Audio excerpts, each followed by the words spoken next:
mushahada. He said I did mushahada as well, and I prefer mushahada.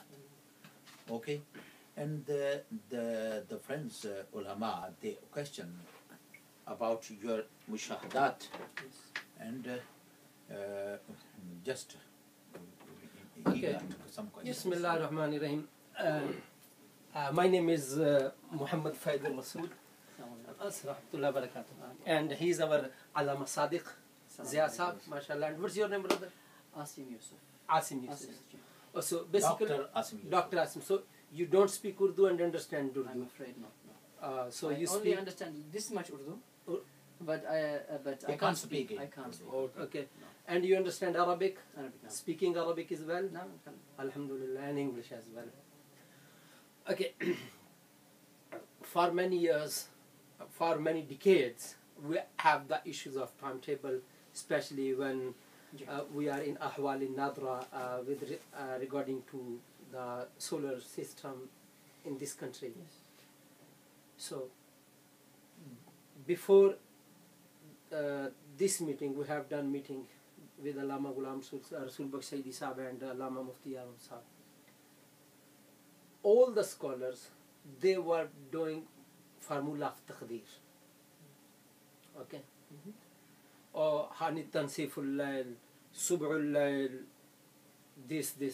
There are Aqrabul Balad, Adalul Ayyam.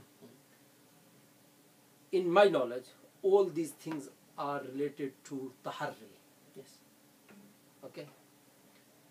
For example, if someone is reading, performing namaz in this direction with his own taharri, and a person came and he said, oh look, Qibla is in this direction, then his taharri is invalid. Okay? Same thing, in my observation, is here that if someone, responsible person, have done mushahida, and then we do taharri, this is not acceptable. This is what Ibn Abidin says in Rad al-Muhtar anyway. So exactly. Alhamdulillah. This is my own opinion. Okay. Then I asked few questions. Who did mushahida? What was the level of mushahida? How many people did? This is a modern era. And where? Where you have done mushahida, and how many people did? For how long? How long you did? And what is the situation of, did you recorded all these things? I'll be thankful to you if you explain us properly. Bismillah ar-Rahman ar-Rahim. Wassalatu wassalamu ala sayyidina mursaleen. Jazakumullah khair, firstly, for the opportunity. I mean, we have been, mashallah, supervised by Allama Sahab, and he's given us very good guidance. Because Sayyidi Sahab has given us, even ijazah to teach, so we teach students, and students then ask us the same questions. So, and when we had this discussion, we said, something, what is the asl first? The asl, as you said, the asl is mushahada. In ta'adhar al-mushahada, fansarif ila taqdir. Right? So, that's fine. So, we decided that we would do mushahada, and we looked at there was one mushahada, systematic mushahada that was done. It was done in Blackburn in the 1980s. A group of ulama, they did a mushahada then. We know about that. That I think was a group called Hizbul Ulama. They did a mushahada there. We had a look at that. We researched what they did, and we looked at how valid it was. Because I'm a student of knowledge, obviously, but I'm a doctor as well. And we look at scientifically: is it valid? Is it invalid? Is it correct? And so forth.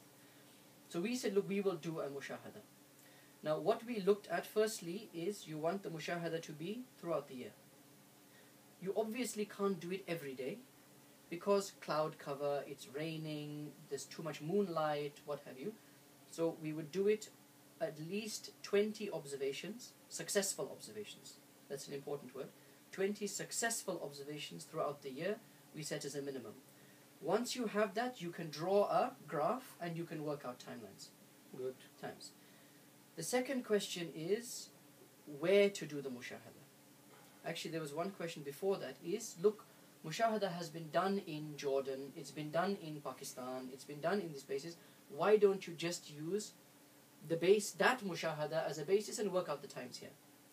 The answer to that question is, as you said, we are in, min aqalim sab'a, basically. We are in the far north of the world. We looked at Imam Qarafi, for example, his work on, al-Yawaqit wal-Jawahir, and he mentioned about the aqalim of the world. We are in the far north. Now, because we're in the far north, it's not simply about this, adm dukhul waqt al-isha. There is more things that happen when you're in the north. One is twilight is very long. Okay? Number two, we are in an industrialized country, which means there's a lot of pollutants in the atmosphere. There's a lot of light. It's very difficult to find complete darkness.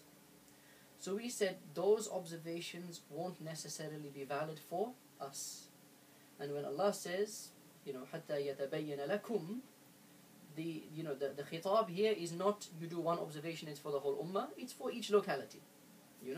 So we said, fine, we need to do a mushahada for our locality, which is UK, which is the whole of the UK. Okay. So we said, okay, number one, we need to do it over the whole year. Number two, we need to make sure the observations are as accurate as we can get them. If you stand outside your house in Birmingham and you look to see the disappearance of the light, what you find is that as the light in the evenings, when the light disappears, it becomes, you can't distinguish it from the city lights, right? So you can't see when it ends. And similarly at Fajr time, and we did this, our very first observations were in Birmingham, right? And what you would see is, you'd go there at 2 in the morning, when the sun is 20 degrees, 25 degrees below the horizon, and there's already light on the horizon. But that light on the horizon is Birmingham, is the lights of Birmingham. And Allah didn't say, begin fasting when the lights of Birmingham appear. So we said, okay, we need to find a place where the skies are very dark. What we did is we consulted with astronomers. So Dr. Stephen Bell is from the Her Majesty's Nautical Almanac Office. So we consulted with him. We looked also at astronomical societies, and we found there are certain areas in the UK.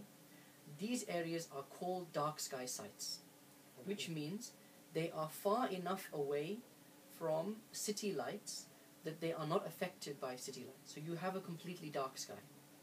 And these are the sites where astronomers do their observations, right? Now, one site like this is in the Scottish Highlands. But you can imagine, you go to the Scottish Highlands, and it's all very well that the sky is very dark, but you've got a mountain in front of you. So you can't see anything. So you need not just a very dark sky, but you need somewhere that is flat. So when we did our research, we went to various sites in the UK, and we found the best site was a place called Exmoor, which is in Somerset. It's a national park. It's a dark sky reserve. Near Bristol. Near Bristol, yeah. We said we will go there, and we will do most of the sightings there. But we will also do sightings in other places, and this is what you call a control. So there are times when we did one sighting on one day, we did a sighting in Exmoor, and same time a sighting in Birmingham. And then you can compare the difference between the two. Okay? So we selected a site. Then we said, okay, what about moonlight? So we said that for the Fajr observations, they should be done at the beginning of the month, because the moon hasn't risen. And for the Isha observations, they should be done at the end of the month, because the moon has set. So that's the best time to do it. I may have got that wrong, I can't remember now. But we looked at it to see when is it the right time. We also did 1-2 observations under the full moon. Like if you go today, right? It's the 13th. If you go today, what you will see is you stand there, and I've done it. The moon is so bright that it casts a shadow. You actually see your own shadow in the moonlight, and you can't see. It's too bright to see the dome. So we said what time of the month we have to do it, and we said that. Next is weather, because this is England.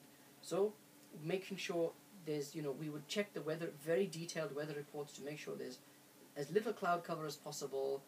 There's something called atmospheric transparency, which basically means how clear is your line of sight to the horizon. Yeah, visibility you mean? It's like visibility, but it's an astronomical measure. So it's not about weather, it's about astronomy. We looked at that as well. So we would go on days where there was a clear sky, there was good visibility and good transparency and no moon, and that's when we did the observations. Next, we said one witness is not sufficient. We need to be 2, 3, 4 witnesses. So the minimum we would do is 2 witnesses. That's the minimum. I think the most there were 4 or 5 people. Now we would be traveling from Birmingham. Now you can imagine to get down there, it's a 3-hour drive. So sometimes we would leave at midnight. We would get there at 3 in the morning. We would stay there till 5 in the morning, and we would come back again. And most of us are working and stuff. So but we did it in that way. The next question was, are we experienced enough? If we see something, it's a bit like when you're looking, would you see Fajr al-Kadhib, for example, and mistake it for Fajr al-Sadiq? Would your eyes not be good enough to see Fajr when it entered? We are not muwaqqitin at the end of the day. Now, I have experience in astronomy, right? I have an interest in astronomy, so I had an idea what I was looking for.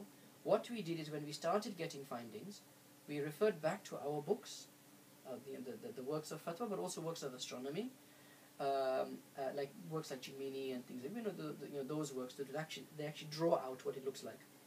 We also went to people like Dr. Stephen Bell and other people, not only one but several astronomers, and said, this is what we saw. Is that what we are supposed to see? Did we see it too late? Did we see it too early? Now, one of the things that he said, for example, one of the biggest mistakes people make when they go out to sight is you go from a brightly lit car, right? You go and stand there and your eyes are not used to the darkness. Now, you need to stand in complete darkness as a young person, under 40-year-old. As a young person, you need to stand in complete darkness for a minimum of 20 minutes before your eyes are used to the dark. Otherwise, you won't see the beginning of Fajr. So we did all of that. We would make sure we got there 20 minutes, half an hour before astronomical dawn. So if you can calculate astronomical dawn, let's say, is entering at 3 a.m., we would make sure we were there for 2:30. And we stood there in complete darkness, so our eyes got used to the dark, and then what would happen, the way we did it is this, and I'm explaining it in detail so that people know how we did it. We will stand, we will look. Now the first thing is, where do you look? Next question, where do you look? In winter, the first light of dawn you see is southeast. In summer, the first light of dawn you see is north. So if you are looking in the east because you think it's going to be there, it's not going to be there. So what we did is we would look at solar position calculators. Where is the sun at this time? At 18 degrees, where is the sun? So you'd say, okay, there is 0 degrees due north. 18 degrees, when the sun is 18 degrees below the horizon, the sun will be at 20 degrees. So if you're looking for the dawn light, you need to look there. Not there, but sunrise will be here, you don't look here. You look there. Okay? So we would check that as well. Then we would stand and we wouldn't talk to each other. We would simply look. Each person would look. We also used to take photographs, but the photographs were no flash, obviously, and they were called long exposure photographs, which means the lens stays open for 30 seconds to take as much light in as possible. Alright? And we would take those. I've got one, a slideshow. You have one photograph every 2 minutes for a whole hour. And you can actually see, when you play it, you can actually see the light emerging. So we would stand and we would look. One person would be in charge of the camera, the others would be looking. We would look and we would simply observe. And if one person thought they saw something, they would note the time down. They wouldn't say anything, they would just note the time down. Everyone, when they thought they saw something, you look, okay, it's 2:45. I think I saw something. Then you would see it become a bit bright, and then you know definitely the dawn has come. Now the dawn has entered, then we would continue to watch, because in the Hanafi madhab, the question is, when is Subh Sadiq? And there are 2 positions in the Hanafi madhab. It's in the Fatawa Hindiya, it's in Rad al-Muhtar, it's in the other works as well. There's 2 positions. One is the Awwal Tulu' al-Fajr, and the second is Intishar al-Dar. Istitar. Istitara or Intishar. Yeah? Is the Intishar. So we would take that also. So we would take that also into consideration. Yeah. Right? And we would keep watching. And we would observe, when does the first light is like an envelope. It's like this. Right? It's about 20 degrees wide. It's about 5 to 10 degrees high. That's the first thing you'd see. Then it would begin to spread, istitara. When it had spread to more than 90 degrees, ayani min al-ufuq ila al-ufuq, that is intishar. And we would note all of those times down. Then we would go and then we would compare notes. What time did you think you saw it? What time did you think you saw it? We noted down the first time anyone thought they